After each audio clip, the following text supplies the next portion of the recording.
ദൈവം തന്നില്ലെങ്കിൽ വേണ്ട എന്ന് പറയും. അപ്പോൾ സ്വാഭാവികമായിട്ട് ആൾക്കാർ ചെയ്യണമെന്ന് അറിയാമോ? ആൾക്കാർ ഈ കാര്യം ചെയ്യണത് മരുന്ന് എടുക്കും, പ്രാർത്ഥിക്കുകയും ചെയ്യും. താൻ പാതി ദൈവം പാതി. താൻ പാതി ദൈവം പാതി എന്ന് പറഞ്ഞാൽ പ്രശ്നമൊന്നുമില്ല. പക്ഷേ അത് പ്രശ്നം ഉടമ്പടി വർക്കൗട്ട് ചെയ്യണത് not by merit but by ഗ്രേസിലാണ്. അവിടെ ദൈവം പാതിയും താൻ പാതിയും ഒന്നുമില്ല. അത് ബട്ട് ബൈ ഗ്രേസാണ്. മെറിറ്റ് ഇല്ല അവിടെ. താൻ എന്ന് പറയുന്നത് മെറിറ്റാണല്ലോ അവിടെ. ഉടമ്പടിയിൽ അതില്ല. അപ്പം അതുകൊണ്ട് ഉടമ്പടി ഫോർമുല അനുസരിച്ചാണ് ഞാൻ ഉപദേശം കൊടുത്തത് അവർക്ക്.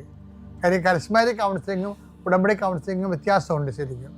ഞാനിവിടെ പറഞ്ഞു ഉടമ്പടി ഇതാണ്, not by merit but by grace ആണ്. ദൈവത്തിൻ്റെ കൃപയിൽ മാത്രമാണ്. അപ്പം ഞാൻ കൃപ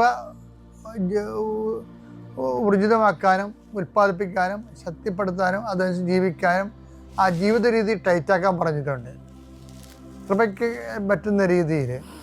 അപ്പോൾ ഇതിൽ പറഞ്ഞു നിങ്ങൾ അവസാനം ദൈവം ഇത് തരും നിങ്ങൾക്ക്. അപ്പോൾ നിങ്ങൾ മരുന്നും കഴിച്ചാൽ മഹത്വം ആർക്ക് പോകും? മരുന്നിന് പോകും. ദൈവം പറ്റും. അത് അങ്ങനെ ആൾക്കാർക്ക് പറ്റണത്. അപ്പോൾ ദൈവം തന്നില്ലെങ്കിൽ വേണ്ട എന്നൊരു തീരുമാനം എടുത്താൽ ദൈവം തരാനുള്ള കേസാണെങ്കിൽ അപ്പം തന്നെ ദൈവം തരും. അപ്പോൾ ആ മഹത്വം ആർക്കാണ്? ഇപ്പം നിങ്ങൾ പലപ്പോഴും ചെയ്യണമെന്ന് വെച്ചാൽ നിങ്ങൾ ഓരോ ജോലി നിങ്ങൾക്ക് എപ്പോഴും പറ്റുന്ന ആൾക്കാർ